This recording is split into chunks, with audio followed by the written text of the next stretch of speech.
આપેલ પ્રશ્નમાં સદિશ એ, સદિશ બી, સદિશ સી 3 સદિશો આપેલા છે, એક શરત આપેલી છે અને આપણી પાસે સદિશ આર અને સદિશ સીનો ડોટ ગુણાકાર માગેલો છે. તો મિત્રો ખૂબ જ અગત્યની શરત આપેલી છે, બરાબર. હવે અહીંયા સૌથી પહેલાં આપણે જોઈએ તો અહીંયા સદિશ બી બીજા સ્થાન ઉપર આવે છે અને અહીંયા સદિશ બી છે એ પ્રથમ સ્થાન ઉપર છે. તો સૌથી પહેલાં અહીંયા આપણે સ્થાન ચેન્જ કરવું પડશે. તો આના માટે આપણે લખી શકીએ સદિશ આર ક્રોસ બી. હવે બી ક્રોસ સી બરાબર આપણે લખશું માઇનસ સી ક્રોસ બી. આ એક ગુણધર્મ છે. બી ક્રોસ સી બરાબર minus C cross B is equal to null vector. તો આને આપણે હવે લખી શકીએ સદિશ આર માઇનસ સદિશ સી ક્રોસ સદિશ બી ઇઝ ઇક્વલ ટુ શૂન્ય સદિશ. તો બે સદિશનો ક્રોસ ગુણાકાર શૂન્ય સદિશ, એનો અર્થ કે આ બંને સદિશ સમરેખ સદિશો હશે. તો આને આપણે લખી શકીએ સદિશ આર માઇનસ સદિશ she is equal two lambda સદિશ બી.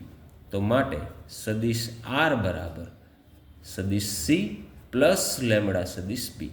સદિશ સીનું મૂલ્ય આપણી પાસે છે 7 માઇનસ 3 4 પ્લસ સદિશ બીનો ગુણાકાર લેમડા સાથે કરાવીએ તો લેમડા લેમડા લેમડા. આ બંને સદિશોનો આપણે સરવાળો કરાવીએ તો 7 plus lambda minus 3 plus lambda અને 4 પ્લસ લેમડા.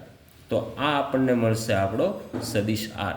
મિત્રો હવે આપણે જો લેમડાની કિંમત શોધીએ તો સદિશ આર આપણને મળી જશે. તો આને આપણે આપી દઈએ સમીકરણ નંબર 1.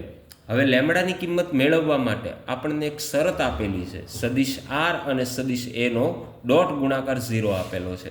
તો હવે આપણે લખીએ સદિશ આર સદિશ એ બંનેનો ડોટ ગુણાકાર 0 આપેલો છે. માટે સદિશ r 7 plus lambda minus 3 plus lambda 4 plus lambda. આનો ડોટ ગુણાકાર સદિશ એ સાથે કરાવીએ 1 0 2 ઇઝ ઇક્વલ ટુ 0. તો ડોટ ગુણાકાર ઉપરથી આપણને મળશે 7 પ્લસ લેમડાનો ગુણાકાર 1 સાથે, તો 7 પ્લસ લેમડા માઇનસ 3 પ્લસ લેમડાનો ગુણાકાર 0 સાથે પ્લસ 4 પ્લસ લેમડાનો ગુણાકાર 2 સાથે, તો plus 8 plus 2 lambda is equal two 0. તો અહીંયા આપણે સાદુરૂપ આપીએ મિત્રો તો 3 લેમડા પ્લસ 15 બરાબર 0. તો લેમડાની વેલ્યુ આપણને મળશે -15/3 એટલે કે -5. આ જે લેમડાની કિંમત મળી આને આપણે સમીકરણ નંબર 1માં મૂકીએ તો આપણને સદિશ મળશે આર. તો સદિશ આર બરાબર 7 પ્લસ લેમડા, તો 7 પ્લસ લેમડા 7 માઇનસ 5, 7 માઇનસ 5 2, -3 -5 તો -8, 4 -5 -1. આ આપણને મળશે સદિશ આર. હવે આપણી પાસે માગેલું છે આર અને સીનો ડોટ ગુણાકાર. તો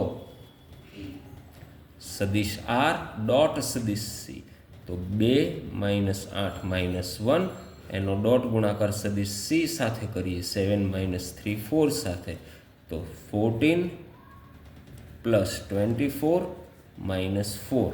તો આપણો ફાઇનલ આન્સર આપણને મળશે 14 પ્લસ 20. તો આપણો ફાઇનલ આન્સર હોવો જોઈએ 34. તો આપણો ફાઇનલ આન્સર